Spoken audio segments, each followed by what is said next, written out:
Okay, so to get this trigonometric expression, so it's just one trig function, one single trig function, the first thing I didn't like is the secant squared. So what I did is I rewrote those as the reciprocal function cosine squared. So I wrote the secant squared became 1 over cosine squared, and that secant squared became 1 over cosine squared. Of course, that 1's coming along for the ride.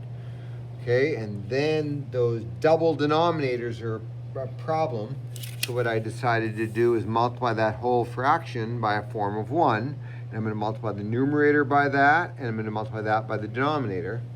So 1 times 1 over cosine is 1, because the cosines cancel. On the denominator, I'm going to distribute that cosine squared through, and the cosine squared times 1 over cosine squared is 1. And 1 times cosine squared is just cosine squared, so that's what the denominator became.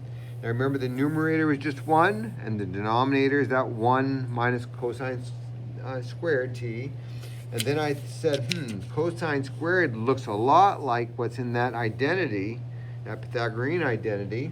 And if I subtract cosine squared from both sides, I see the 1 minus cosine squared, which means I can replace that denominator, that 1 minus cosine squared, with sine squared.